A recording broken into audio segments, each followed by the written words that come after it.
Welcome to another podcast for the Firefighter Support website.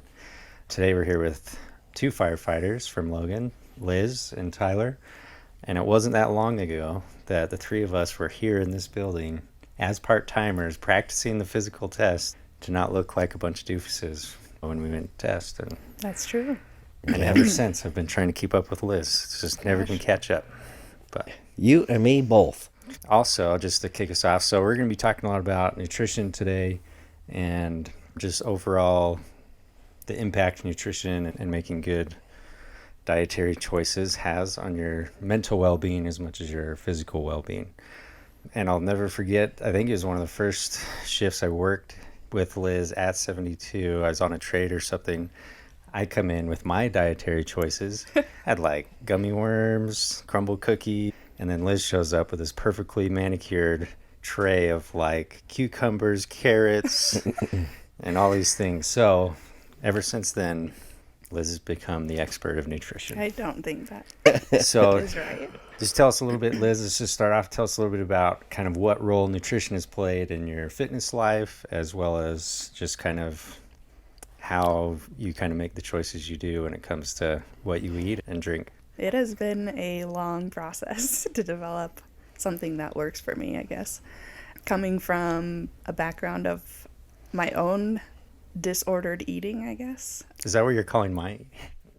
No, not at all, but that's what I heard. There has been a time in my life where I've just like, and hopefully you guys have tried this once because it's delicious, but opened up a box of like cake batter and mixed it up and just ate cake batter. I've been there and I'm like, I've got to change something. But it wasn't so much about the nutrition part of my diet that I wanted to change. It was more how much I beat myself up about eating poorly, I guess. And social media does not help that at all. I started, when I knew I wanted to make a change, I started with writing everything down that I ate. And not necessarily the calorie content or even the amount that I ate. It was just realizing the foods that I am eating. So it's like, oh, I'm eating the Snickers bar. I gotta write it down. I'm eating, steak, potatoes, all that stuff. I'm eating a box of cake. I've got to write it down. I got to write it down. And that way it just allowed me to step back and look at the things that I was eating or currently am eating and just look and see what changes I wanted to make. Yeah, no, that's awesome. I've heard of other people doing that too, and it's super hard, right? To be that accountable where you're writing out from Snicker bars to everything. Was that hard to maintain? Do you still do that, or did you do that just at the beginning, or? I do still do that. I use like my MyFitnessPal apps, and there's one called Carbon that I really like. And that's more because now I track my macros a lot more, my protein, fat content, and carbohydrates. And I also love making lists. Like my brain just likes to do it, but not everyone likes to track that stuff. Yeah, well, and I think sometimes you just don't want to know, right? Yeah. I don't want to know how many crumble cookies I had today. Yeah. And like to sit down and plug it all in. It's just like, I got better things to do. Sure. But. So how much did that impact right away some of the food choices you were making once you started seeing it in list form? It wasn't something that happened overnight for me. It was consistent. I have been consistently working on it. And I mean, my crews will be the first to tell you that I wake up at 2 a.m. just to eat some cookies still. Like, I'm not perfect. That's my favorite Liz story, is like super, super accountable. You're eating, you're doing your stuff throughout the day. And then once 10 o'clock hits, people start watching you to see what you do. You just clap back at them. You say, hey, after 10 o'clock, this is my time. Get out of here. I love that. I love it. It's like go to bed, full sleeves of Oreos, and you wake up and they're gone. Nice. Now we're talking my language. So how does that work? And you can chime in here too, Scriver, as far as a good nutrition plan. How important is it to have some flexibility like that to where it's okay to have that cheat meal or to work in just the stuff that you like just because it tastes good, not necessarily because it's the 100% best thing for your body at that moment? Yeah. Mentally, it's everything for me to be able to come to work. I mean, we have stressful jobs. We see stressful things and we're just always go. And to be able to eat a sleeve of Oreos, have that comfort food, it's really good for me not to beat myself up about that. It's just a meal. So. Yeah, I love that. I was talking with one of our clinicians, and they talked about how as first responders and constantly being in that survival mode, that primitive brain, they said one of the symptoms of that, I guess, is we're all, being in survival. One of the things we do to survive is we eat, right? And that's why people have certain foods or whatever, but giving your body something to digest in survival mode is just kind of like a natural instinct. I think we have sometimes. But and I don't know, I know Scriver has heard of NEAT. What does that stand for again? Oh, you're giving me way too much credit. You're gonna have to throw it out there. I can't. I don't remember exactly. I don't remember it either. But it's like your non-involuntary movement. Yeah, that's what it is. So just like, twiddling your thumbs, I'm or a like huge shaking foot your, tapper. or like in the rocking chairs, I'm always rocking back and forth. Just like, I feel like at work, my NEAT definitely goes up a lot more, and maybe that's due to more calories that I'm eating at work, or maybe it's that survival instinct. I don't know. Yeah, totally. Restless. I mean, I think I can't constantly bounce my knee. Constantly. And when I'm at home, it might be like when I'm stressed or I'm trying to think about something. But yeah, when I'm on shift, it's happening all the time.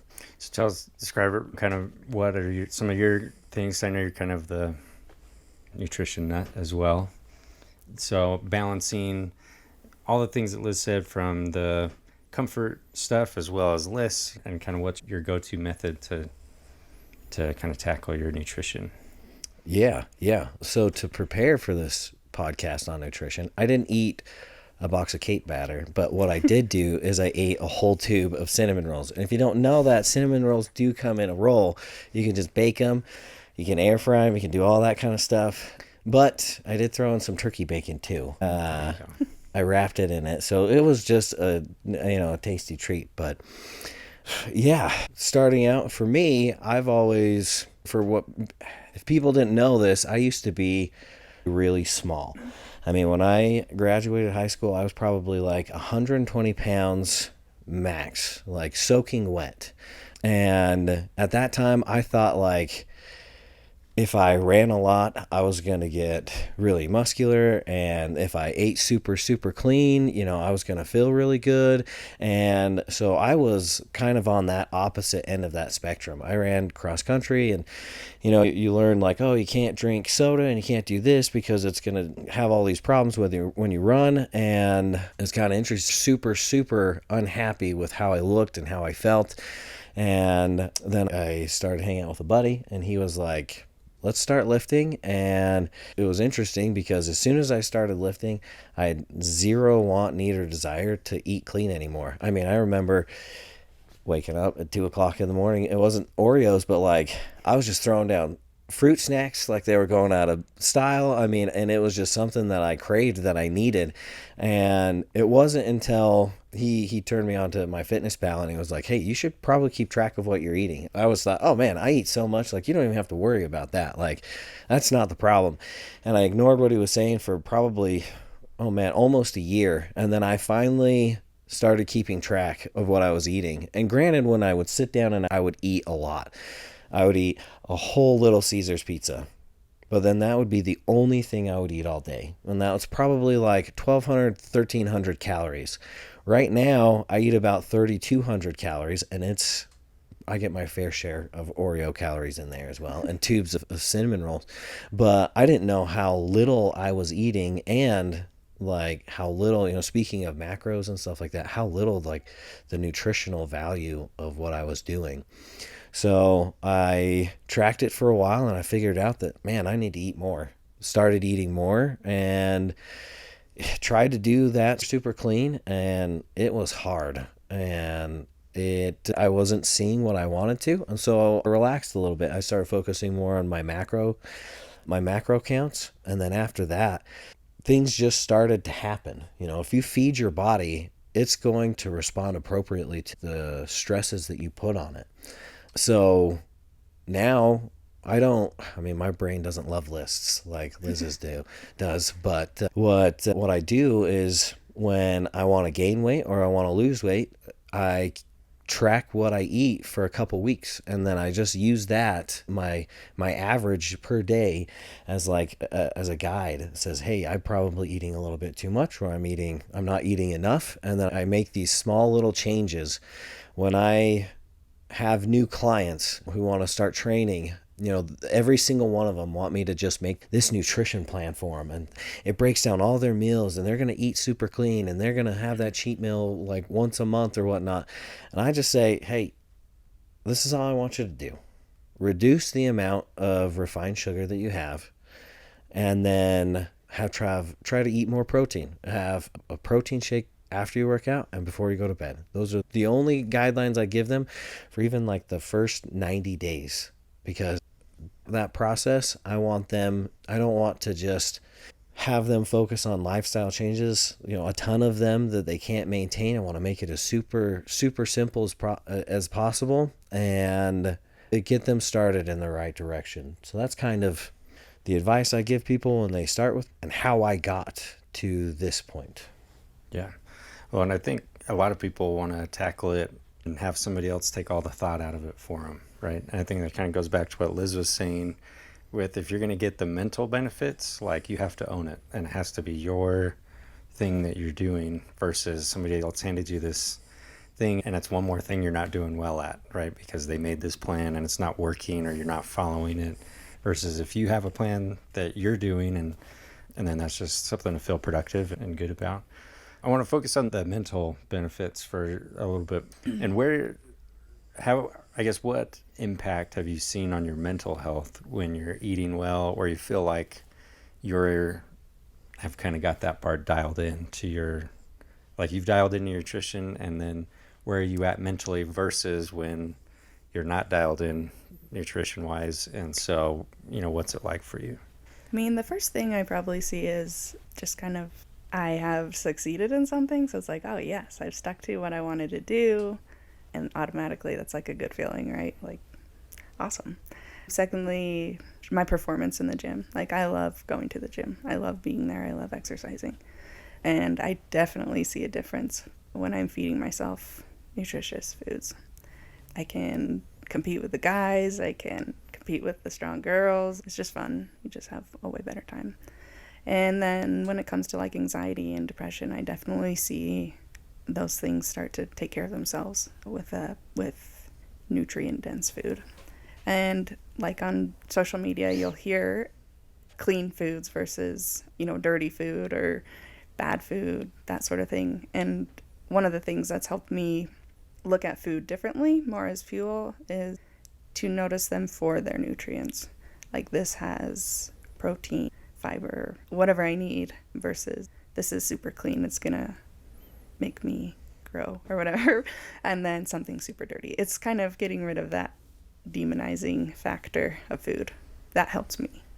Yeah, totally. I was just gonna say, again, like, when I'm doing what I'm supposed to, you get that, like, man, I am succeeding, like, as silly as it is, like, I'm eating what I'm supposed to. Excellent.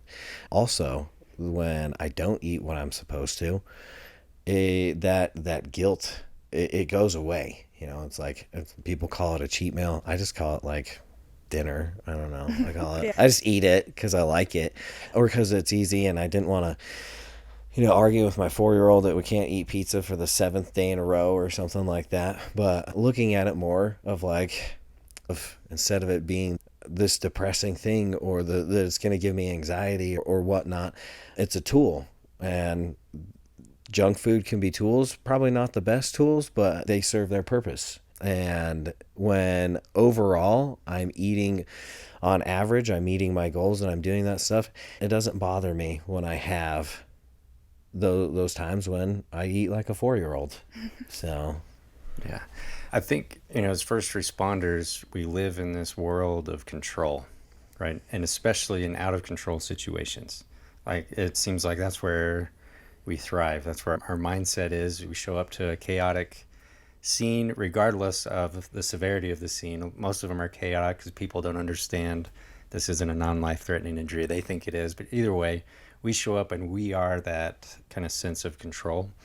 And I feel like when we feel like, man, we've got control of our nutrition, then that just feels good, right? It feels natural for a first responder. And whether it is junk food or whatever, when you feel the sense of control, I'm choosing to do this and it's intentional versus I'm just being lazy and grabbing the first thing, or in some cases, maybe it is out of control. Like people are addicted to, a poor nutrition choices because Gummy hamburgers? it's possible. I don't know. Sour straw. Hey, listen. Drink your soda. I feel like there's a lot of finger pointing happening here. This is hypothetical. Yeah. But anyway, it's just, I think, having that sense of control, even if it's, like you guys said, not the perfect nutritional thing, but you're intentional on what you're doing, it still can feel good and can be the right choice. What are some tips and tricks you guys would give to somebody on shift? Because I think that's off shift, using the word control, off shift, it seems like we have a little more control over when we eat and what we eat, where it seems like on shift, especially, I'm not going to name names, but like Burton's crew, it may be like 9 p.m. and like, hey, what are we going to do for dinner? It's like, oh, well, let's just scrounge what has C-shift has in their fridge. Yeah. But, sometimes it's just the way it goes. But what are some tips and tricks you guys have found that have been helpful for maintaining the best kind of nutrition you can while on shift? And that's probably when it's like some of the most critical, right? Because you're not sleeping as good, you're super active, and your body's firing off that fight or flight way more often. And so to give it the right fuel during that time is probably super important, but it's also the hardest time to get the best control of what fuel you're putting in. But Right. It is super helpful when your crew is on the same page. If you guys know and have the same goals, like you're going to pick similar foods, focus on that protein, and go from there. There will always be that one guy who brings in like $40 worth of candy and just like force feeds you. I hate that guy. But no, definitely be on the same page as your crew.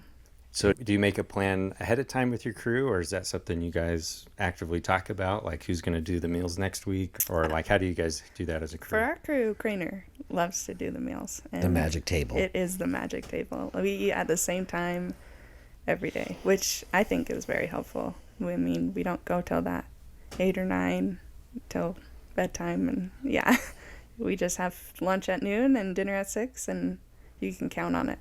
So that is helpful. Yeah. The most weight and healthy weight that I've gained since I started working at the fire department was when I was on Craner's crew.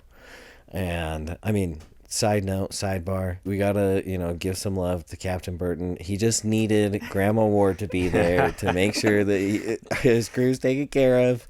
But yeah, having a plan is totally awesome, because what happens when you don't have a plan? Man, it's 11 o'clock. We should probably start thinking about having some lunch. Man, are you guys hungry? It's noon. Okay, well, now we're sitting at 3 o'clock and we all haven't eaten since breakfast. So what are we going to do? We're gonna go out to eat, and then we're going to go shopping. Then a transfer comes in. Yeah. And then what happens is you are hungry at 11, but you're not eating until 3. So chances are your choices that you're going to be eating, and I mean, going out, it's not an ideal situation, but I mean, making a good decision when you actually do go out and you eat can kind of help that. But eating regularly, man, I can't. We would laugh when I was on Craner's crew that we would overeat for 2 days, and then we would recover for the 4 that we were off, and then we would overeat. And the nice thing is again, I gained a ton of healthy weight. That consistency, I wasn't going for those snacks all of the time because I was full. I knew that we were going to eat at noon, and I knew we were going to eat dinner. It was something, we do on my current crew is when we first get there, breakfast is something that happens on day 1. We all eat breakfast. It's not that we skip it. It's not that you were expected to eat breakfast before you got to work. You just do it. Something similar we would do with Craner's crew.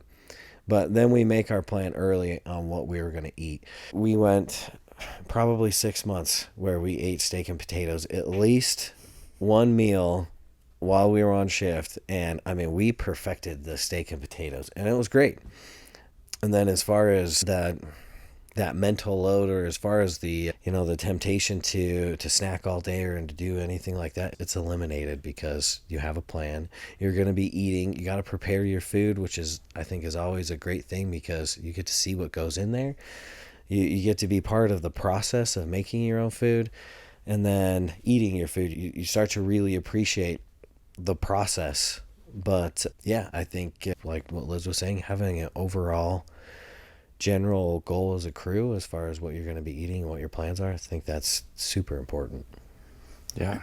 I think, and it seems like plans can change, but it sounds like, just from what I've gathered too, and having been on, we've all had the Craner experience, but I hadn't really thought about the consistency until you guys brought it up. But I think both mentally and physically, when your body expects to eat at a certain time and you do, and I think there's a lot of benefits to that. Something our crew just tried, to everybody's dismay, but we gave it a shot, is I was like, we're going to try and do a recipe meal for all 6 meals of the shift. So breakfast, lunch, and dinner. $240 later, everybody hated my guts. We ate really good. And so, but we learned from that, that's not feasible. Like, you can't obviously do that every single shift. You can't make, this well thought out plan, one, time and money. But so now what we've kind of converted to is we pick 2 recipes, and we do try to have good cereals or like a yogurt or something for day 1 breakfast, or for both breakfasts, some sandwich stuff always around. But then our day 1 dinner, we make more servings than we need, and then we just plan on leftovers for lunch the next day. And then anyway, so that's kind of where we're at now. We're only a couple shifts into it, but we're trying to figure out the right balance of well-prepared meals with the flexibility and time we actually have on shift to prepare those. But that's kind of where we've landed right now. But yeah. I gotta just say that I have spent not $240, but Cole and I, when we were at 72, we got super hungry one day, and we were like, this is the end of this. And we went shopping, and we spent a lot. We bought a lot of junk food. So, I mean, you could totally do that. But we were starving at that point. I felt good about the $240 because it was all good food. I've spent close to that just on junk food. So, I felt like we were moving in the right direction, but I don't think Ryan White's ever going to forgive me. So let's talk about one more thing before we wrap up, but I think this is a big one for everyone on shift, and that's just energy levels and how caffeine plays into that. Should it play into that? And so just kind of thoughts on, and what do you do on late night transfers, So ideally, you probably shouldn't be having caffeine right before bed, but what happens if you get that midnight transfer or whatever, which I know you guys don't get very much, but just kidding. Liz is the king. But yeah, so just I'm interested in your thoughts on caffeine in general, and then just kind of what you do to keep your energy levels up during shift, and especially during those late night calls. I think this all wraps back up into your nutrition. If you're eating the amount you should be eating, I think that plays a huge role in your energy. I'll start my day off with a couple cups of coffee, and the latest I'll have coffee is probably 3 or 4 o'clock. And then, when we do get late night transfers, I want to come home and go to bed. So I've kind of told myself, no energy drinks or coffee on a transfer, just no, because I can't come home and go to bed. But I know a lot of people stay awake while they drive or something like that. They might need something. And maybe coffee is the way to go. If it's 60 milligrams to, 100 milligrams rather than 240 during the middle of the night. But I don't know. I haven't dialed that in yet. So would you say caffeine is an okay thing to have as part of a normal diet? Or is that something you should steer away from and kind of only use as needed? I think it's okay. I think it's a lot like anything else, like sugar. You can overdo it.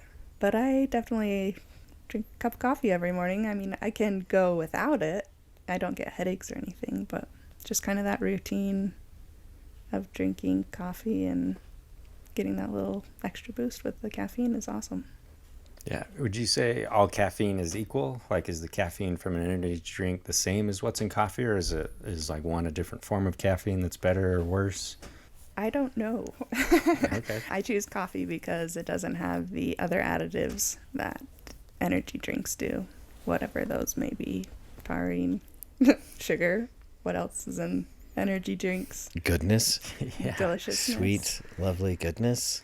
The yellow 5-acid. Everybody needs that in their Yum. diet. Yeah. On the other hand, I have heard that artificial sweeteners can curb some cravings, sugar cravings.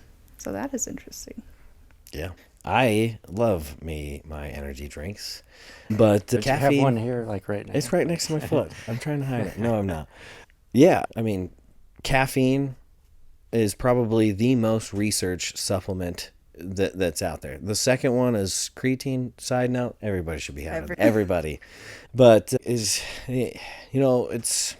there are actually different types of caffeine. There's a natural caffeine and there's an artificial caffeine. You could do your own research on that. I just like caffeine, and I do have to have it or else I do get headaches. But I try to stay with under 500 milligrams of caffeine a day. To me, it's a tool.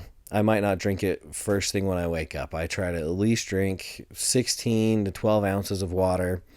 I try to wait for as long as I can, a couple hours or so. There's some hormonal things that kind of help with that. But yeah, at some point during the day, I stop drinking caffeine, and that's about 5 o'clock. I drink caffeine. I have it in pre-workout before I work out. If I'm working out later in the day, I probably won't have as much. I kind of net that out because I'm going to go and I'm going to do some work, and I think the half-life of caffeine is like 4 hours or something like that. But I try not to have it when it's time to go to sleep. That also being said, if it's a late night transfer, I might take some with me as a safety net. That being said, I don't drink the whole thing. And when you have a PhD in energy drinks like I do, you know which ones have 240 milligrams or 160 milligrams or things like that. So like any other medication that I'm going to give myself or I'm going to give my children or my patients, I understand it. So if I get up and I'm feeling super groggy and I know that I'm going to primary children's, I'm going to drink half of that right off the get-go because I know I'm going to be gone for about 4 hours. So by the time I come back, after I've finished that or whatnot, it should be about time for me that the caffeine's starting to wear off and I'm going to go to sleep. If it's to McKay, then I might just have a little, roll the windows down, do something to try and keep me awake. But if I need it, I'm gonna use it, and then when I'm off duty, that's when I have more control over that stuff. That's when I don't drink caffeine after 5 o'clock. That's when, we're off for 4 days. We're off for a longer period of time. So use that time, and then the caffeine at night and the things like that late night transfer should be an exception to your rules. But that being said, I know there's a gentleman that was super successful with losing a ton of weight, and he was drinking 1,000 milligrams of coffee or 1,000 milligrams of caffeine a day, and he lost a ton of weight, super healthy. What did he do after he lost all the weight? He weaned off of it. It was a tool, and now he stays about underneath that 500 milligrams. The other thing, make sure that you're hydrated when you're having caffeine, that you have enough salt when you have enough caffeine, because it can be a little bit of a diuretic, and as long as you're drinking it, you're fairly safe. It's not going to quote unquote dehydrate you, but it's a tool. Yeah. No, I think what you guys both says is really great, and I just keep circling back to that sense of control. That I think people, they think of caffeine, this red flag goes off like, oh, you're addicted to caffeine, but looking at it just like that, like a medication, you're in control. And I think sometimes we feel like, our parents over our shoulder. If you don't finish that, you're going to be in trouble, right? But if you're in control, you don't have to finish the entire energy drink, and I think that's a really good point is, just be intentional about it, when you eat, what you eat, and it seems like you can make a lot of progress there. let's end with one last thing, and then you don't have to go into detail on this. So if people want to know more, they can find you on the department and get the inner workings of your plan. But because you mentioned creatine, but just what are the supplements you take, and just kind of like your go-to fitness supplements that you're just like all about. And like I said, you don't have to like go into great detail on why or anything, but just kind of your bullet list of your daily supplements, and then we'll kind of wrap up. Let's see. Creatine. Like Scriver said, I think everyone should be on creatine. So many benefits and lots of research done on it. So you can do that on your spare time. But Brad and I both take protein, whey powder, creatine, and beta-alanine is our other supplement. We try and limit it, but I'm sure there are some other awesome ones out there that we just don't know about yet. So sure. Yeah, that's great. And every day, whether you're working out or doesn't matter what the day looks like, you're kind of always doing those. We try. We're also on those athletic greens. Nice. Okay. Yes, we love those too. Nice. Lots of vitamins, minerals in that. And every day, we try every day. Even when you're not working out, you can have that whey, you can have that protein. Still use it to recover and that sort of thing. The creatine, yes, we take that every day. And the greens. I mean, there's going to be those days where you don't get it in, but we don't stress over it. Gotcha. Yeah, that's great. Thank you. Yeah, pretty much what Liz just said. Creatine, a multivitamin, and definitely mine's in a powder form, so it's a lot more digestible. The bioavailability is a lot better on that. I throw in a fish oil. I have a protein supplement, and then obviously caffeine, like pre-workout. Yeah. That might be borderline addiction, which is fine. Yeah. We're going to have another podcast later that you should probably be a part of. But, I don't have a problem. You have a problem. Gosh. no, I think that's great. And I think people feel really overwhelmed when they're trying to like get into this stuff for the first time. And so I hope everybody that's listening or tuning in knows that they can reach out to anybody here, anybody on the peer support team, on the peer support website. We have lots of good nutritional things on there. And that if it serves as nothing else, it's just a way to get started, and then you can kind of take it from there. But the idea is, I think, be in control, and that feels good. That feels good just as much mentally, I think, as it does physically. So anyway, appreciate you guys being here today and all your wisdom that you're willing to share with us. So we'll Thanks for catch having you us. on the next one. Thanks, guys.